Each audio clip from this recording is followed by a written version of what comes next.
Tonight's session is in using the Google Calendar in VFP, and I believe I have the right date for this session. That actually, I realize now that I can't hear you laughing, but I'm sure you are holding your sides in laughter at that joke. See, it's a date, the right date, or it's a calendar session. I believe I hear some groans there. All right, what we're going to do here today is we're going to be able to figure out how to show users their Google Calendars and put it into a VFP application. Now, Google has, it says right, Google has scared off many application integrators, including myself previously, because they keep making it more and more difficult. Google is very interested in having uh, people like Microsoft team up with them, but they're not quite as interested in having Vinitsky Consulting team up with them. And so they keep adding more and more, and we'll see that some of the things that Google has done in order to try and discourage us, but we will not be discouraged. Okay, according to the rules of the session, I will now tell you about my company. My company is called Vinitsky Consulting. We develop and market major vertical applications for nonprofit organizations and community centers, such as JCCs, YMCAs, etc. And we do custom software and website development. We do a lot of back-end custom database work, and we provide consulting and advisory services to all of our clients, from local business to Fortune 500 companies. If you rent a car from Avis, you're probably using something that we help design. Myself personally, I started back in Foxbase and CompuServe. My login in CompuServe was 70034, 510. According to my wife, I can't remember to take out the garbage, but I remember my CompuServe login from the 1980s. Obviously, I have presented at Southwest Fox before and other regional groups. And what I really like doing is taking Fox Pro and expanding its native capabilities. And I started getting into that in the DOS days when the Windows was out, but people were still using Fox Pro for DOS. And the printing in DOS came out, like a line printer, and that was it. So I helped somebody develop a graphic printer driver for DOS, and it was very cool. And nowadays, we enable web things and different interactions with VFP9 so that we can keep VFP9 in our applications relevant for today's world. What we're going to basically talk about today is as follows. We're going to talk about Google Calendars and publishing them. We're going to display our browser. We'll display a browser inside of a form in VFP without using any ActiveX controls whatsoever. And then we're going to look at three other things that possibly might help us accomplish our goal: WebKitX, AntView, and ChillCat. So we're going to be looking really at four things: the browser without the ActiveX, quote unquote, which doesn't really have a name. I just gave it a name, browser in a form with no ActiveX. And then we're going to look at WebKitX, AntView, and ChillCat. And hopefully we're going to be able to determine how we can offer Google Calendars to our end users as seamlessly and as efficiently as possible. Okay, there are not going to be a lot of illustrations. If anybody's ever been into my sessions before, I'd like to have a lot of humorous illustrations. These illustrations were done by Nessia Schiff, a premier nationwide, worldwide famous illustrator. Happens to be my daughter. But she told me that she has a full-time illustrator job, a side business as a professional photographer, a 5-year-old, a 2-year-old, and a 1-year-old. And she claimed to be too busy to help me out with this presentation. So you can take that for whatever it's worth. If you're looking for funny, humorous anecdotes and pictures around the sides, you won't have it. You're just going to have to listen to me. All right. Any questions so far?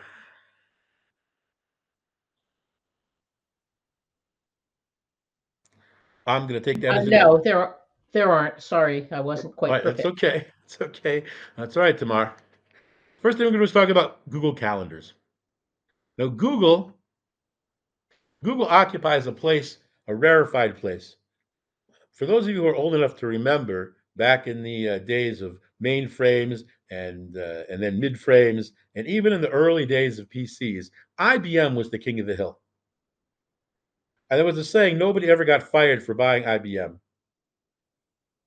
but everybody loved to hate IBM because their monopolistic situation required them to be, well, just not very nice. Microsoft came and knocked IBM off their perch, and everybody loved to hate Microsoft. Well, Google has now done the same thing. They have accomplished rising their company to the level where everybody loves to hate them. However, we cannot get along without them. Just like Microsoft and IBM before them, we cannot get along without Google, but we're going to see that Google is not going to make that all that easy for us. This is my own Google Calendar here.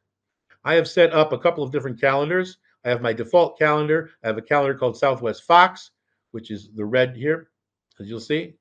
Uh, and this is a standard Google Calendar. Now, in order to access this calendar, I have, of course, had to log in to a Google account.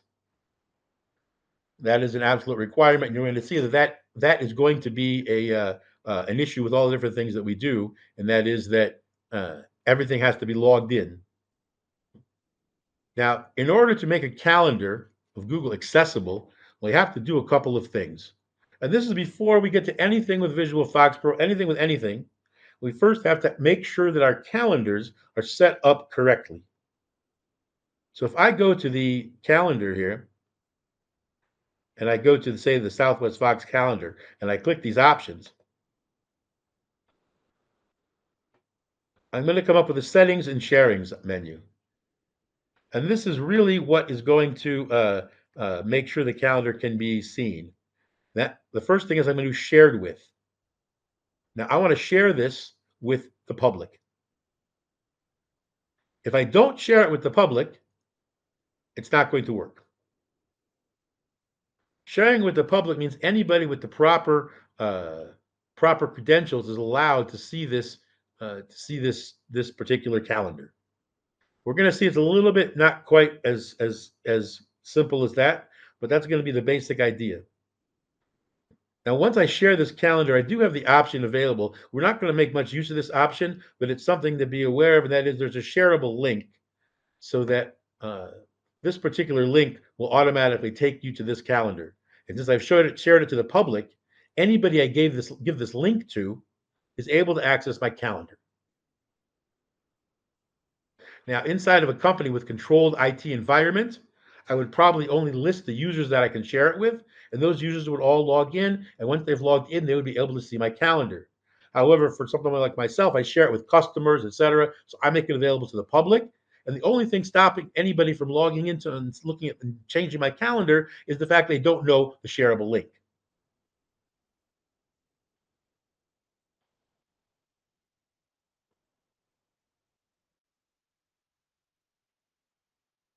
Now, there are a couple other gotchas to watch out for here, and that is that um, I was really unable to get a clear answer from Google as to why they sometimes when you come up with a URL, it's a humongously long, absurd URL, and sometimes it's very short. This is, by the way, not very short, and sometimes they're very short URLs. So I actually asked Google why that is, and they didn't really have any kind of an answer for me. So sometimes these URLs are going to be very unwieldy, and sometimes they'll be a little bit easier to deal with. So we have Google Calendar. We've taken our Google Calendar and we've made it shareable to anybody in the public. And we're going to now check the permissions. The permissions are going to require that people able to use this calendar, and we want them to be able to edit it. So, oops, sorry. So anybody that wants to can add things to my Google Calendar now, because I've set it up so that anybody can access it, and they can put in whatever they want and change whatever they want. In a real world environment, I would be a little bit more sort of looking for uh, a little bit more uh, picky about who gets to see it. But I'm going to let them see all event details, and I'm going to let them edit whatever they choose. And while that might not be a normal way of looking at the calendar, we'll see in a minute why that's going to make a lot of sense. Now, once we have this calendar, we have our Google Calendar. We published it by going to the settings next to our calendar. We give an option. We went to our calendar here. We went to our options, our settings. As a personal note, I do not understand why Microsoft went along with making these scroll bars on the side so skinny that people of a certain age who need certain reading glasses have a hard time clicking on them. But what are you going to do?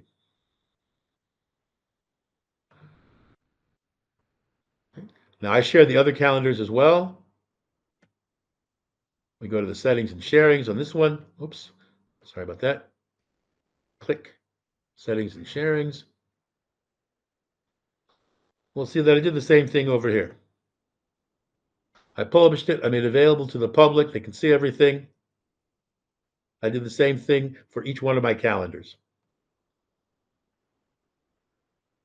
Any questions so far? This is probably something we're all familiar with, but it's key to understand that you have to publish a calendar and you have to give access to people, or else you're not even out of the starting gate. Two Any two questions so far? questions. Yes. Two questions. One is, what's wrong with the 2-year-old? I don't think we really need an answer. And the other was, when you have a shareable link, can't you make the calendar read only? You can, but that's not going to work very well with what we're going to do. And we will see why that is when we start building a calendar application.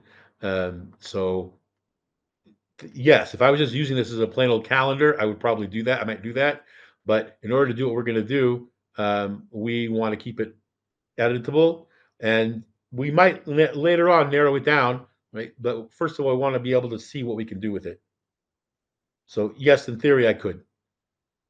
And there's nothing wrong with a 2-year-old, but if you look carefully at the slide, you will see that 5-year-old has a star next to. Oh, the 2-year-old doesn't have a star. Holy smokes! Well, that's a better question than I have an answer to. They're all perfect. That goes without saying. Right. Now, we want to display our calendars in a VFP form. Now, in the good old days, when Visual Fox Pro first came out, we had the IE8 browser control. And we're all familiar with that and the fact that it's utterly antiquated at this point. And I cannot just put that browser control on my Fox Pro form, or I will get all kinds of problems when I try and display a website with any kind of modern JavaScript. A number of years ago, Rick Strahl published a workaround for that problem, but it's not really a very efficient thing to do. So we can't just plop a web control on there and display our calendars. But we're going to do something that is really cool. And here's the really cool thing we're going to do.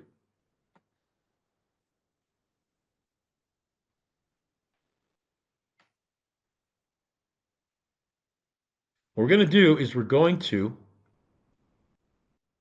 take the browser window and slap it onto a form. We're going to open the browser and we're going to click on it and we're going to have it move over to the VFP form. And we're going to display it inside of the form. Now, how are we going to do that, you ask? That's a very good question. What we're going to do now is we're going to look at the code that accomplishes that, and then we'll run it for a second. So we basically created a form. There's nothing particularly exciting about this form, except in the load, we've declared about 575,000 things. Now, you are more than welcome to go through each one and try and figure it out, or you can just take my word for it that you need all these declares in here. I'm just going to assume that you believe me with all those declares in there. Then what we do in the init, by the way, I made the font bigger based on our previous tests. I hope that everybody can read it okay. If the font is still too small, please jump in and say something. So here is the public link to my calendar. The URL is the calendar, Google calendar/u/0, and then this detail is how you get to my calendar. And that all came from the public link that we created. So what I'm doing is creating this URL, which is a combination of the URL and the details. Then I'm going to run shell execute, and I'm going to open it up. And that gives me a browser window with, with my calendar in it. So far, so good. What I'm going to do is I'm going to, and this is really the cool part, I'm going to scan through every open window on my window screen, and I'm going to find one that has the word calendar in it. When I find that one with the word calendar on it, I'm going to take that window and I'm going to display it inside of a form. So what I'm going to, I believe the latest code for this is on the session download site, which I've been updating, oh, I don't know, by the minute. But we're basically going to look for the window that has the word calendar in it.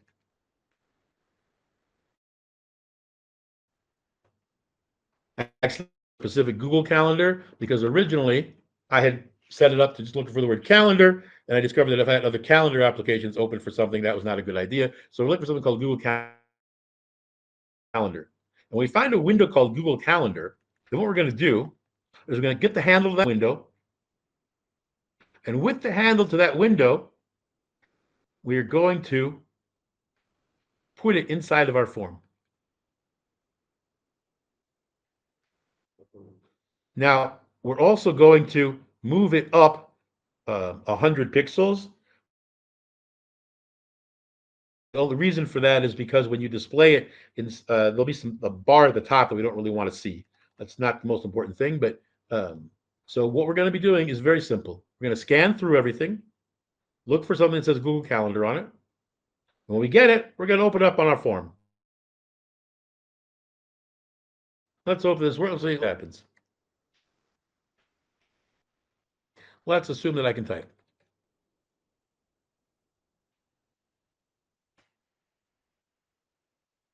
Okay, you know what I'm looking at right now? I'm looking at my same Google Calendar. But look in the upper left-hand corner. What do you see? This is a VFP form I'm looking at right now. Now, I moved it up 100 pixels because otherwise there's a bar at the top that I didn't want to see. But other than that, this is exactly the same thing as we were looking at in the browser. It is the browser inside of a VFP form. Now, I put a little exit button down in the corner here because I discovered that when you do this, one of the gotchas is the fact that it's not easy to get out of it. Because if you close it, you'll close FoxPro. So instead, I put a little exit button here, and that exit button to me. So I believe that you all saw that the calendar came up in the Google Calendar came up in the VFP form. One of the things that I said about that is that you can open any window, and did everybody see the part where I showed you the names of the different windows that you can access? I guess I can't answer that No, question. no, you were talking about the close button and that you had to do that so you didn't accidentally close VFP. And when you clicked Gotcha. that button, you disappeared. I disappeared. Oh, that's pretty cute. Well, one of the things I was about to say that you didn't hear is that if you try and add a window to multiple different places, say for example the same calendar window on the two VFP forms, you will not like it. The results will be unpredictable, and it will send your computer into a tailspin. And now we know that's a true thing because it just happened to me. Because I was trying to show it to you on the desktop in the web browser, and I put it in the VFP form, and I put them both there, and poof, it didn't like that. Now we're able to show it inside of the form. We can show anything inside of the form that we want. In fact, if we go back to Visual Fox Pro, this is Paint, Microsoft Paint, running inside of a VFP form.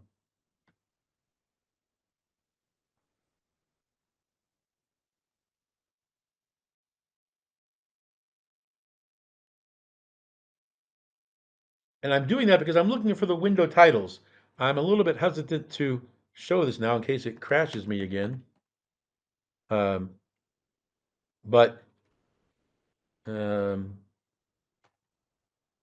I'll try doing it and I'll see if I can escape out at a certain point. This is showing me the name of each particular window. And I remember I was looking for one that says Google Calendar.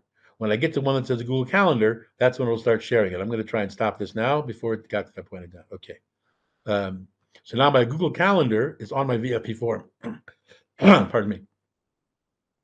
Now, my Google Calendar, you're saying to yourself, is it still on the desktop? No, it's gone. Why? Because we moved the window. We moved the window from wherever it was displaying in the windows onto our VFP window display. Which means that what happened is when I closed this calendar, I closed Chrome, which is what was connecting me to Ring Central. That's pretty cool. Now I can display anything I want here by looking through those titles. When I find the right title, I simply implement the code that we looked at here. And I'm getting a little bit nervous about disconnecting this now. And because it did not really make a provision for getting it out of there. All right, we're going to disconnect, and I may have to log back in because we're demonstrating the point of not putting the calendar in two separate places. Apparently, that's true. Um, I'll get him back here as soon as I can.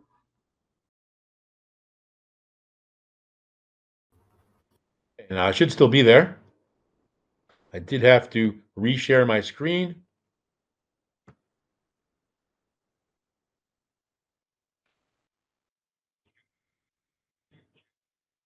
And you should see my screen now.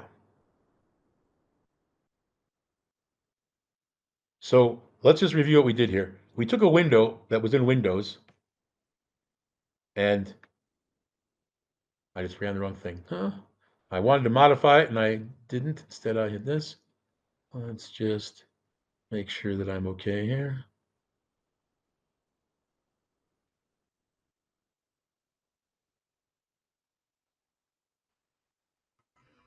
Just going to suggest that if you want to show the Google Calendar in the browser, maybe use a different browser, not the one that you have Ring Central events in.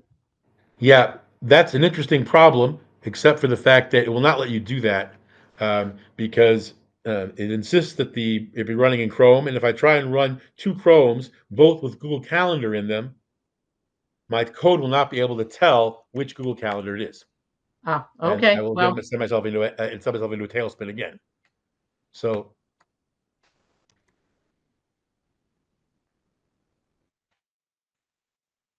what we did is we scanned through the titles of each window.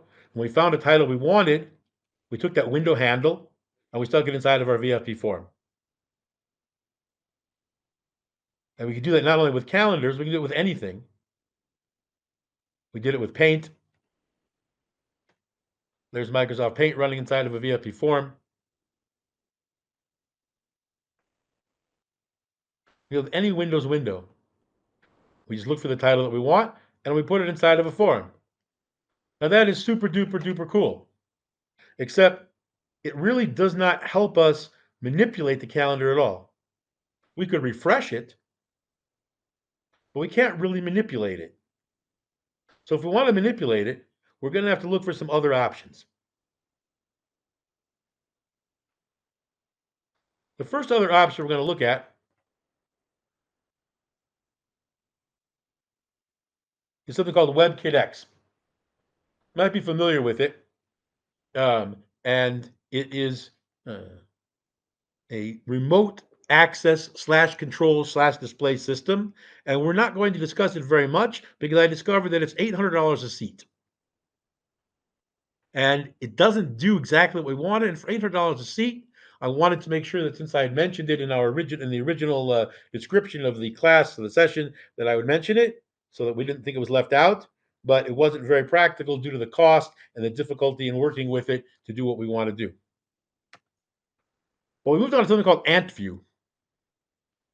Now, AntView is a system that is designed to basically display things inside of VFP forms. It can actually display things in a whole bunch of different things. And they have extensive support for Visual Fox Pro. It comes with Visual Fox Pro examples and code.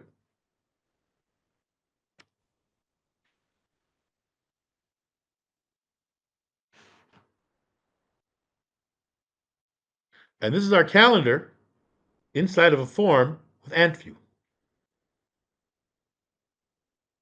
Now, the nice thing about AntView is that it already gives us a lot of functionality that we didn't have before. For example, it's got all kinds of things that we can click on and look down there. We can view text. We can see what we can look at the sort of we can move in different locations to our various any URL that we want. We can print.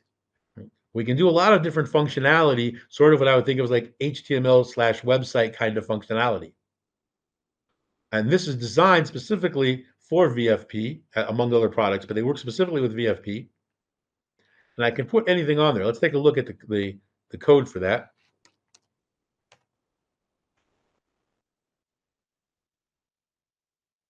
And it's really very simple. We drop the AntView object here. And in the AntView object,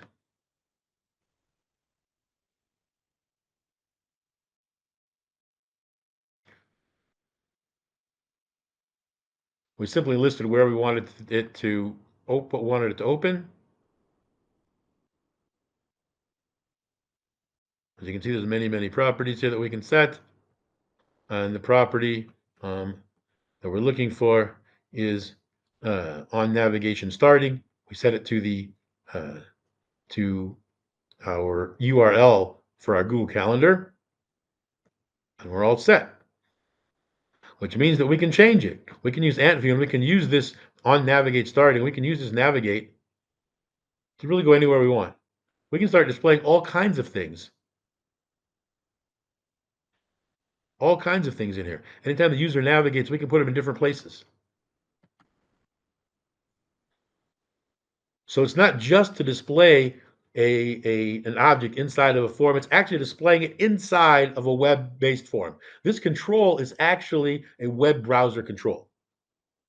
Now, it's a customized web browser control for the AntView people, but nonetheless, it's a customized control which allows us to basically put anything in there. Any web-based site we can put in there, or we can manipulate it, which is getting us closer to what we want to do.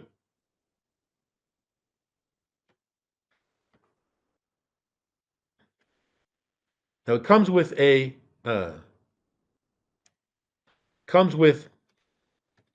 two sets of examples for Fox Pro. It comes with an example called Standard and Advanced. And these are samples, and we can look at any of those forms to see how to operate the control. So we've got a lot more options that we can do on this one than we had on the other one. We can make new windows. We can make sub windows off of this and put different things in the sub windows. So we could have a Google Calendar in one window and press new window, and we could have a web browser that browses some other site right inside of that other form. AntView is very reasonably priced. I believe it was $200 and some, and there's no cost for the runtime distribution.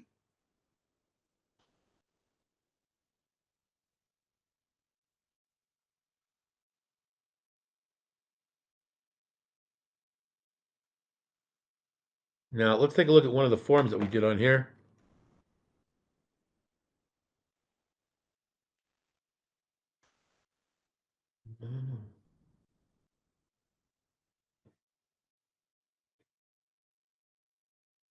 And where's our AntView form here? Sorry about that. Open the wrong form. AntView, standard. And it gives us a variety. Let's take the basic AntView form.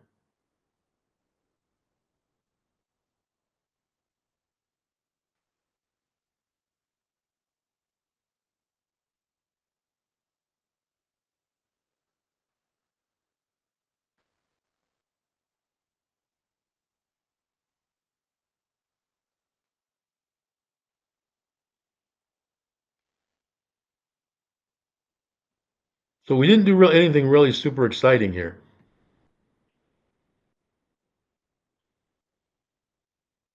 We look at the parameters, and you'll see as I flip through the code here that there's nothing really extensive about it. These are all code for the different buttons here. And while we're not going to go into the code for all the different buttons, the point that I want you to see is that it's really not complicated. In the init, we created an ant view control, and we bound it, and we put the starting URL in there. There's a property on called home URL, which is where it starts off. It has resizing, and that's all there is to it. Once I've got that ant view control, everything else here is very simple. I started with that home URL property.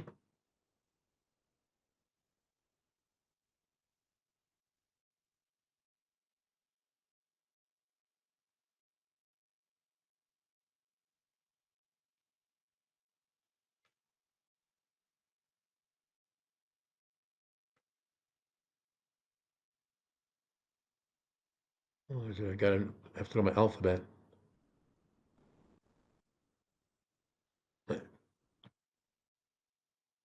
And we see some of the code, like for print, for example. It just says, call the ant view document print. That's all you have to do. All that stuff is built into ant view. When I want to navigate to a different form, if I want to copy this to a clipboard, all this runs off of ant view code. All I have to do is I put a call into it, maybe with a few parameters, and I can do any of these different things.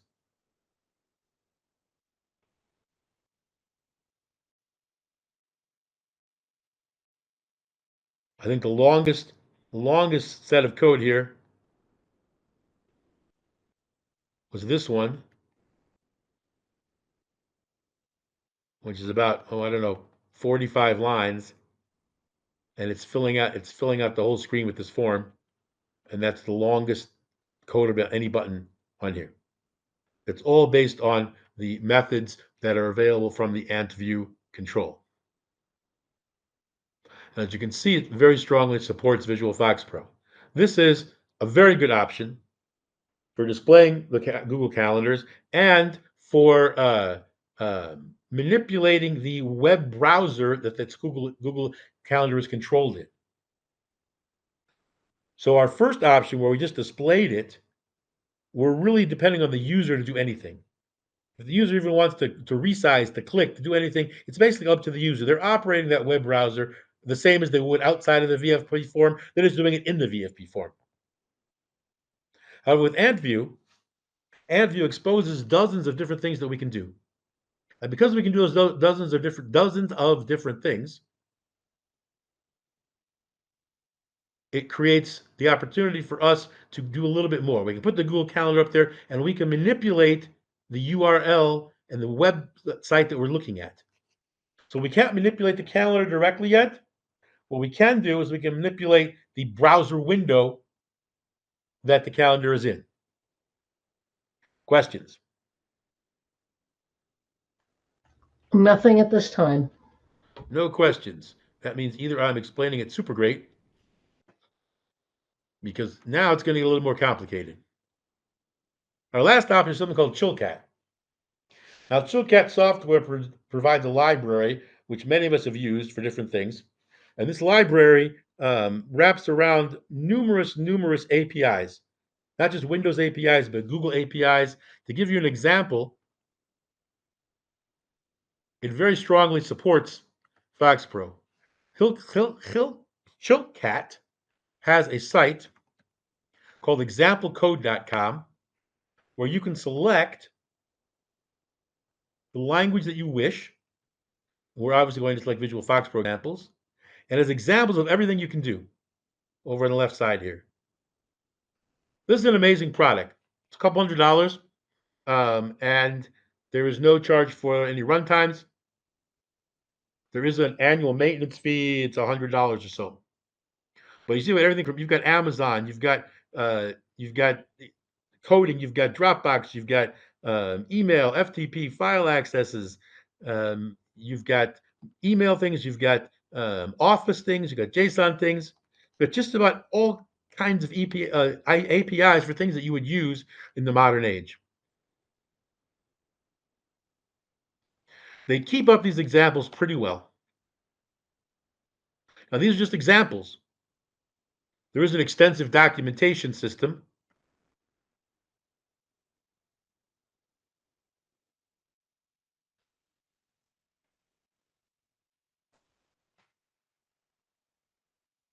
Under help, you can actually get reference documentation. And for the ActiveX version, so it documents all of the properties, methods, etc., of every different object that it exposes. Now, the tricky part of this is knowing what to use when and how. So, for example, auth Google sounds like something we should be using. We want to get an auth code for a Google. It's not something we should be using because it does something completely differently. If we click on that and we'll read through the code, eventually we'll find that out. So what we're going to use Chilcat software. And we're going to go a little bit farther than we did before with what we can do. Now, this is a little bit more complicated, but are probably good and obvious reasons. The first thing we have to do in order to use any kind of Google service, calendars, tasks, contacts, whatever it might be, is we have to get an auth code. And this is an auth 2 level code. And in order to do that, we have to use the Chilcat library function to do that.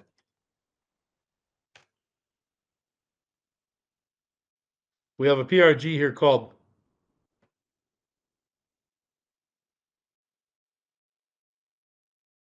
Chrome Chilcat.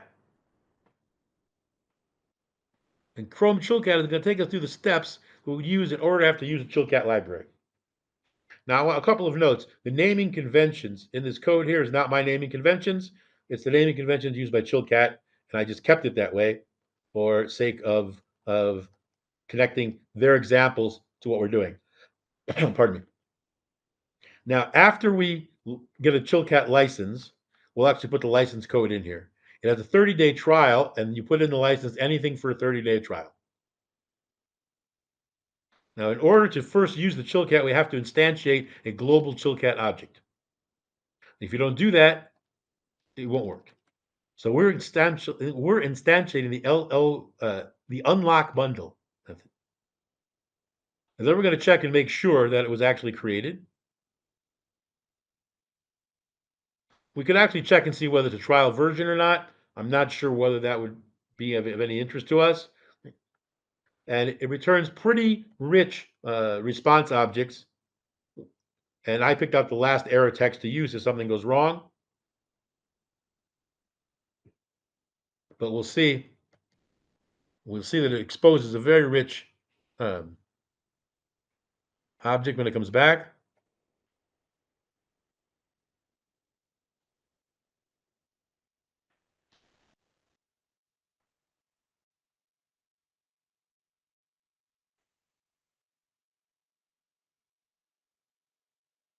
Wrong, cut and paste there. Thought I cut and pasted that acceptably. Copy. Paste. Okay, so we have this object now, and if we look at it,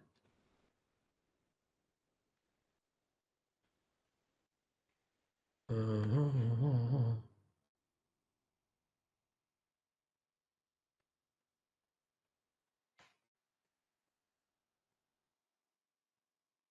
I left off the first line, sorry. Let's create the object first.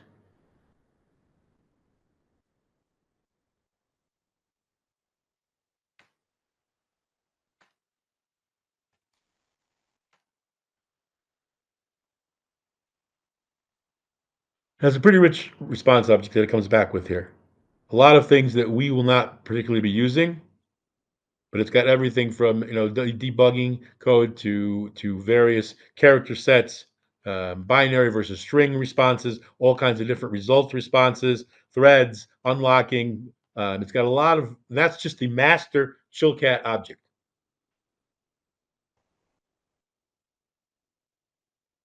That does nothing for us except allow us to continue to use the Chilcat system. It's basically checking our license, And if so, it's setting up a master object for us. Now that it's unlocked, we have to get a token in order to log into Google and do anything. We need an OAuth 2 token. And this is where it's a little bit not as straightforward as we would like, but it does work. The first thing we're going to do is we're going to create an object from the Chillcat library called OAuth 2. We're going to create that object. And since we've already unlocked the library, that's no problem. Now, there are a whole bunch of gotchas in here. Probably the biggest one is this one right here. Listening port. What port to listen on. And we'll see why that's important in a moment. Now, these token endpoints, there are part of the parameters that you're going to have to just trust me on because I spent an extensive amount of time finding this information. And these are indeed the values that you want to use in order to do any calendar work with Google. There's an authorization endpoint and a token endpoint. We'll see how we get a client ID and a client secret. Now you're saying, why is the code challenge level 1? Because it is. I'm using S256 method. And then we'll use the scope of the calendar. After all that, we'll be able to start the author process. Now, while the auth process is running, we're going to cycle around and see whether it's done yet. Once it's done, we'll see what can happen. So we're going to sleep for a while, and then we're going to check for the responses.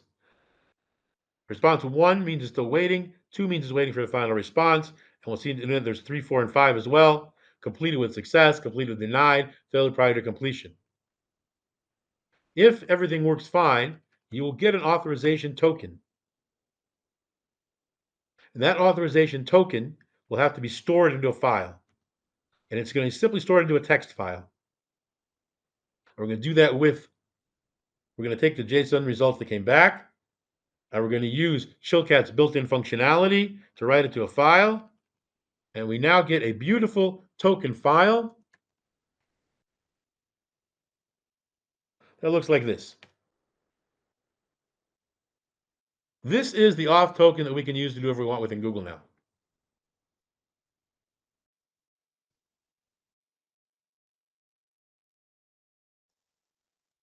And when we need to do anything in Chillcat, it will read this back in, and it will translate it however it needs to translate it to send it back to Google. So we can store, pardon me, and read and look at any of these response tokens in pure text form, and let Chillcat worry about converting the proper formats when the time comes. Now that sounds pretty good so far, right? Right, you say. Well, there's a few little issues here, and that is that in order to do this, we have to actually set up our Google Calendar in order to be able to do this. And here's where the trick comes in, because this is a lot of work. What we have to do is a number of things. We have to enable our Google Calendar to talk to the outside world. And remember, I said that Google's not all that thrilled about that, but you can do it. And the way you have to do it is in your browser. You have to go to something called console, console.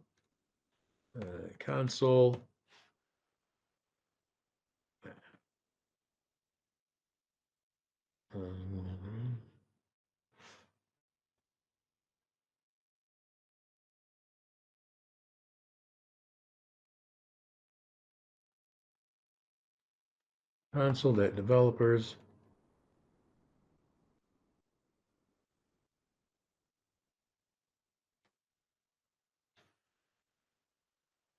All right, so into console.developers.google.com, and I have to already be logged in as myself.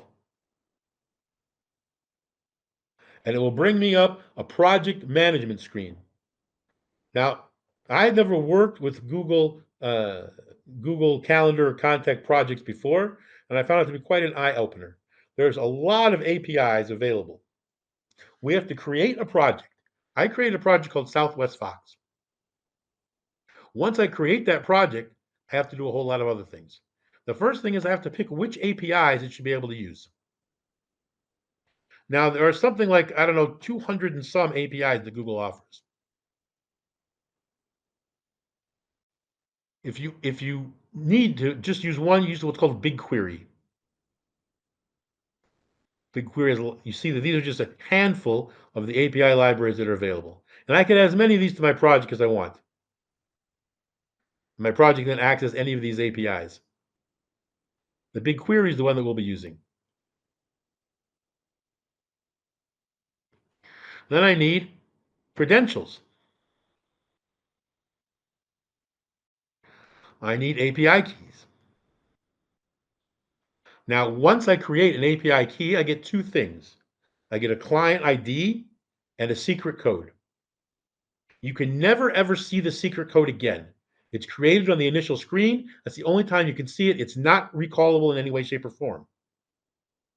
So therefore, you cannot go back and edit it. You can't change it. You can't regenerate it. If you mess up, you'll have to just generate a new project. So I've created, these are client IDs, and we'll see what that is in a minute. Each one generates a different auth code.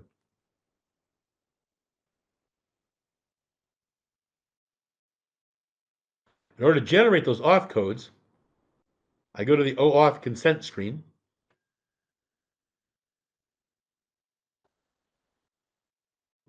We've only just begun.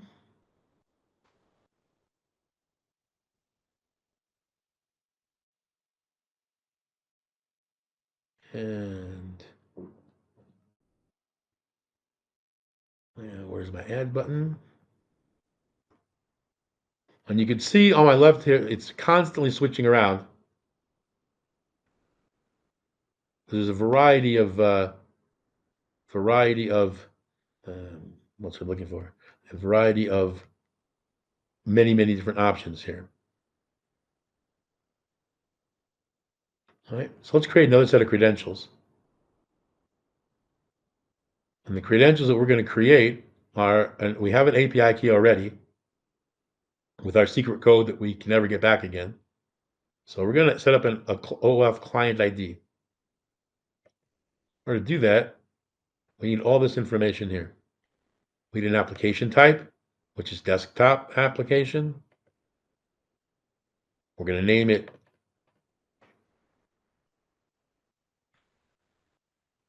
S2, and we're going to create it. And bingo, here's our client ID. And there is our secret code that we'll never be able to get again.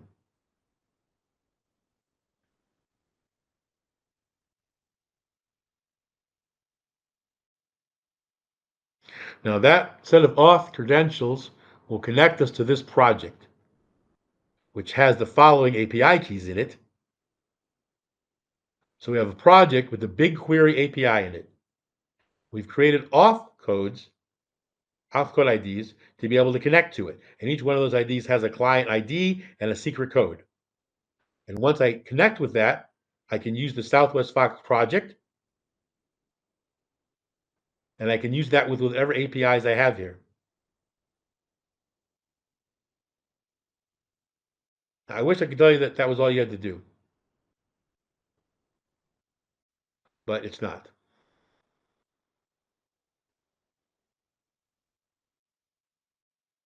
Because the project itself has to be set up to be published. In order to do that, we have to go back to our original dashboard here.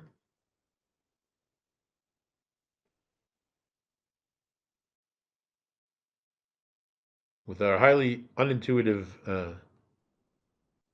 menu choices. And I'm in the Southwest Fox project.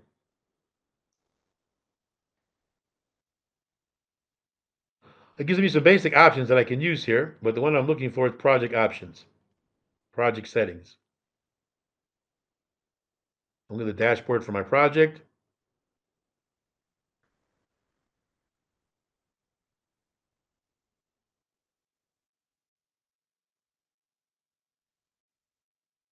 I've got my project information, and I'm going to go to the project settings.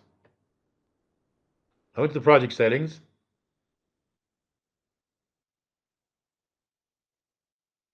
and I think you're going to see here that it's quite a cumbersome process that we have to go through in order to publish this. So in order to publish it, we need to fill in a whole lot of information.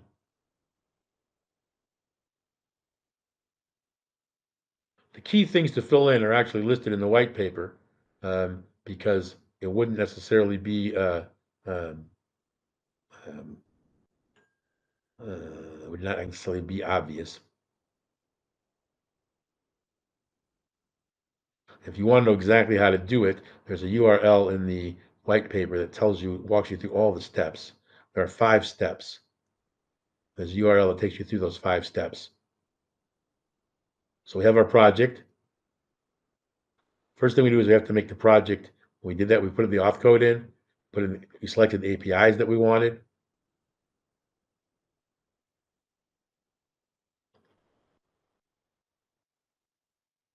And the only reason I was able to get those tokens is because I already did all these other options here.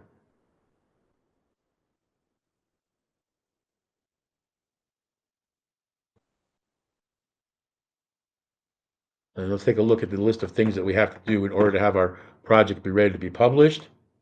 We can see that there's a URL that lists all of them. That URL, which is in the white paper, is, just pulling it up here.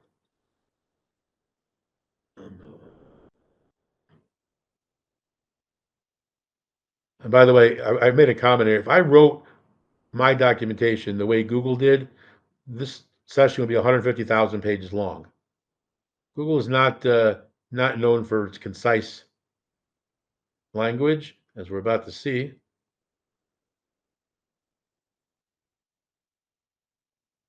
All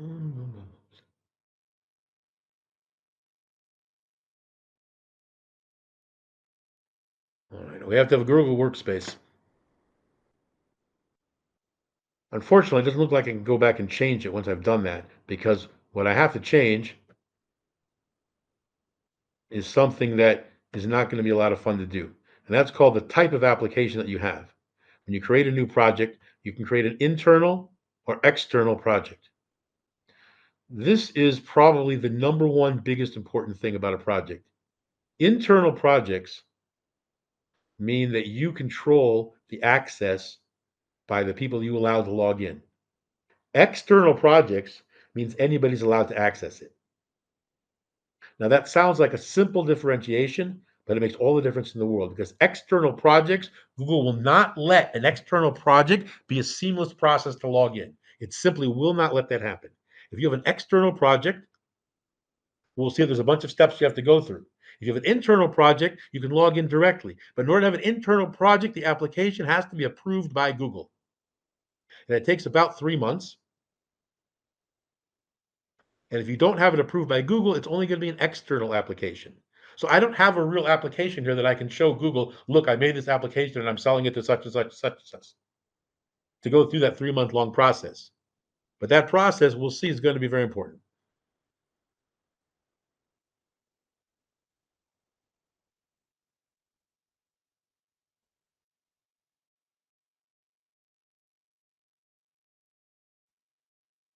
Now we're going to go back and see why it's important.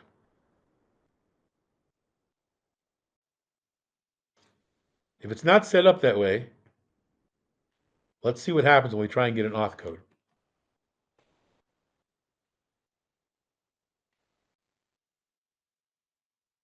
All right, hold on to your hats. You're going to like this. It's an external project, remember? Not approved yet by Google, which means that the only way the auth code comes out is through a web browser. You cannot get around this. So what's going to happen is it's going to do as follows. As soon as I ask for the auth code from Google, it's going to do this. It's going to ask me to log in. This browser came up out of nowhere, and it's going to say, Google hasn't verified this app. All right, well, you know what? That's fine with me. I'm going to continue anyway. Oh, it's going to be another prompt. Are you sure you want to continue with this unconfirmed access? Yes, I do. Then I can finally get my access to the auth code, and which then I can save it in my file here. So Chillcat is waiting for this message to come back. The message coming back saying that it has a code, and then it will grab that code from the API and it will stick it in the file for you. The only way you get that code is to go through these process steps as I just showed you. Let's take a look at what we have to do again. We run the Chillcat program that we worked so hard on, and we can't get direct access unless we have an internal application. For an external application, now internal application, we wouldn't see any of this. External application is going to require us to log in, to tell it that we really want to run this unsafe program, and we really want to run this unsafe program, and then it'll give us our auth code. Every time we want an auth code, we have to do that. There is no way, zippo way, impossibilio way to get around that or to automate it. Google will not let you. They will do everything possible to prevent that from happening.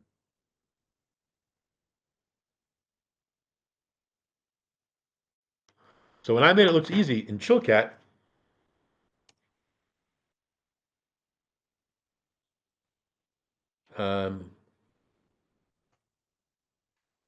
because I said once we've set up all the parameters for Chillcat, all we have to do is call the auth method. So I've said we opened up the object for Chillcat. We created an OAuth2 object. We got all of these parameters that we need.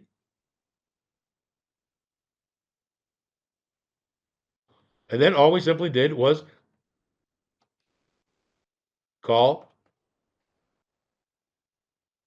No, we didn't just simply call, did we? We had to run it from a shell execute because Google will not let us do it any other way. Once that's been done, then we can grab the auth code that came back. Without going through that process, it will fail and it will bomb out. And you get one of these error messages. This is not a super practical way of doing it, an external application, but it's definitely giving us the idea here of what we're trying to do. Because this external application would really not be practical to use every time you need an auth code to have the customer do this, the end users. However, an internal one, again, if you want to go through that whole process, pardon me, it will allow you to skip all of that. Now, lest you think that was the only thing Google's going to put in your way, it's not. Google's also going to require you, when you set up your project, to list URIs that you want as landing pages. Should things go wrong, you're going to have 3 different URIs for when things go wrong. So when things went right, we landed here.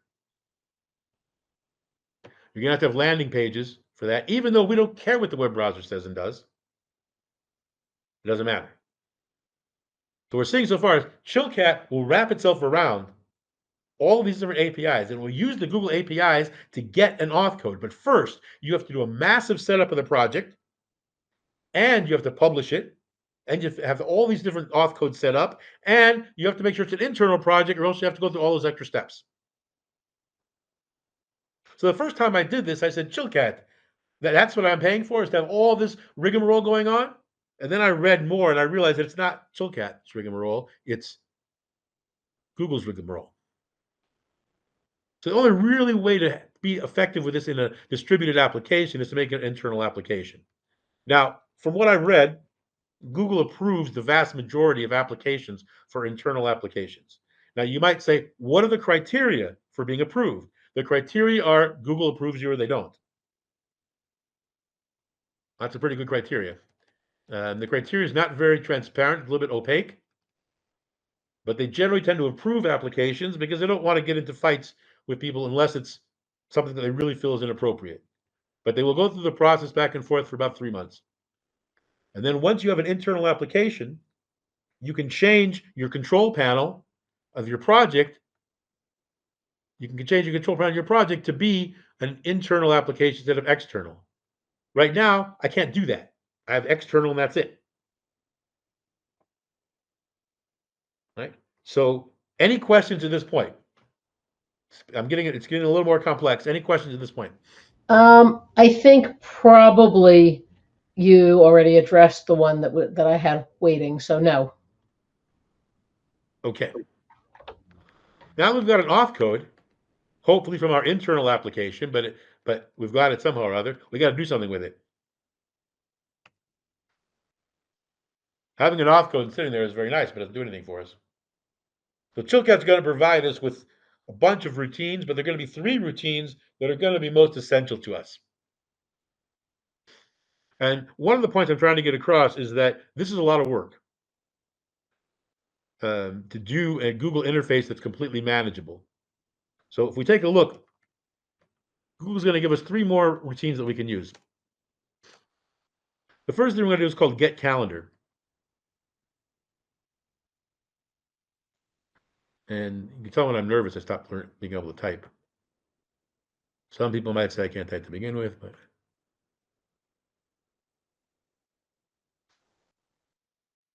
that's what it's called.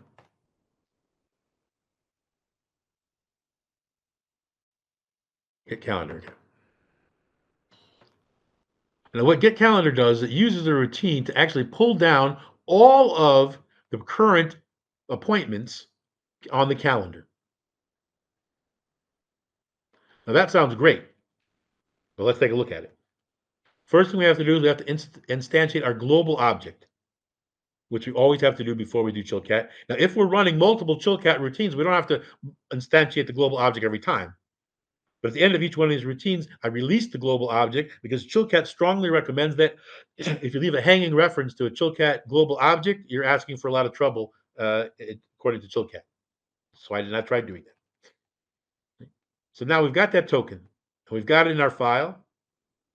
So what we're going to do now is we're going to load it in. Now remember, our token is saved as plain text. So Chilcat is going to take that and it's going to fix it up in whatever kind of token we need. And then we're going to have to create a HTTP, create the access code for it, right? And then we have to do the quick get string.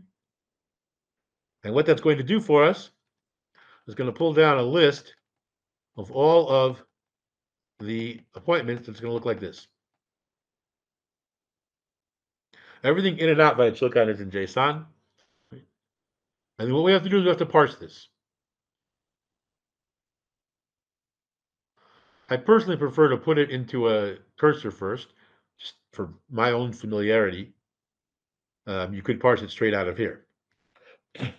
So you get a header, it's a calendar list entry, there's an E tag, an ID, summary, time zone, blah, blah, blah, background information, foreground colors, selected true, default reminders. Then you're going to have all these are all of our default reminders and events.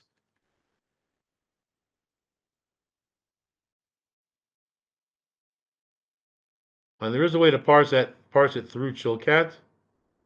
And you can do it from the creating an object for you, and it will parse that into each individual entry.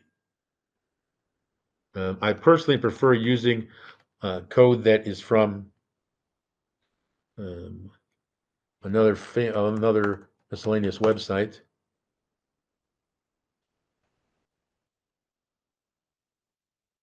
And this might have been from VFPX. And that is, it's a JSON interactive system where each one of these PRGs describes what it does. And the one that you'd be looking for is the one of create, which will create a cursor. It'll create a cursor from, it'll create an array and then a cursor from JSON. There's no reason you have to do that. I'm happy to let you parse it any way you want. Here it is. Marco Plaza is the person who wrote this. So I believe it was part of VFPX. Correct me if I'm wrong about that. I think that's where I downloaded it from. Yes, okay. So that simply is going to create a cursor for me. And then I can parse that cursor and do whatever I want with it. Now, what are some of the things I could do with it? Now I've got a cursor full of appointments. I got to do something. Uh-huh. Then we get to the next problem. What do I do with all this data? Let's come back to that question as soon as we see two other pieces of code.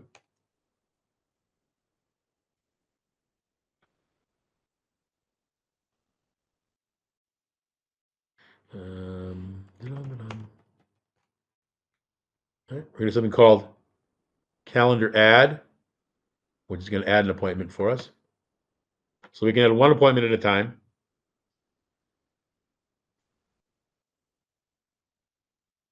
And it's a very similar process.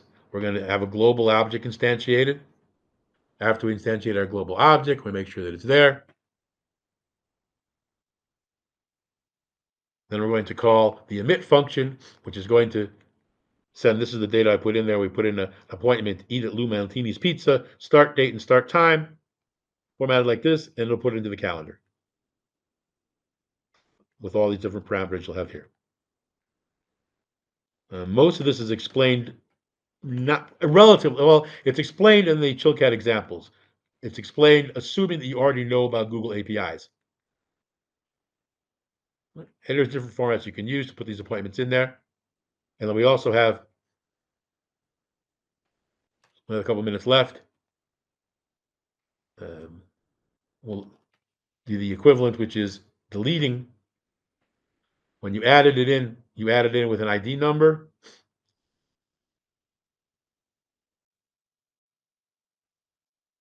Where's our calendar delete? Okay. There's an equivalent. I have about 3 minutes left. Okay, there's an equivalent code that will do the same thing, deleting it. Starts a global object, then you put the ID number and deletes it. Now that's very cool. The question is, what are we going to do with that data? What we're going to have to do with it is we're going to have to get a calendar and populate it. Either a roll your own calendar or some of the VFP code out there, or something like the DBI Tech calendar object, which means that if there are multiple points of entry for these calendar entries, we're going to be doing a lot of refreshing and pulling those things down, pulling all those appointments down. If we're the only person entering it, so then we can just do the adding and deleting, but every time it starts again, we're going to have to go back and do a refresh because we don't know how that data got in there, and we can't control where the data comes from. We cannot limit the input and output from the Google calendars. So that allows us the granular control that we need, but it's not an insignificant amount of work. Now, these products are robust support for Dead Labs VFP. If you want to cheer more Southwest Fox and Phoenix, you can certainly do so. I'm not dropping any hints or anything. But we've basically got the following items that we can do. So we said we can do setting up and publishing calendars. We can display them in a VFP form by simply sticking it in there with the window handles. We can use AntView, which gives us a lot of control over the web browser part, but not granular control over the actual Google Calendar. Or we can use a Chilcat option, which will allow us to connect to all the Google APIs. Right? There's a massive setup project on the Google side, including getting an internal app approved. Once you've done that, you can use all those different complex APIs, and you can manage it. You have to put a lot of safeguards in to make sure that information is being refreshed, etc. That is where we're going to stop right now. Any questions? Nope, but I imagine people will have some for you in the session room. Okay. No questions. What do I click to get to that session room? Let's see. Okay.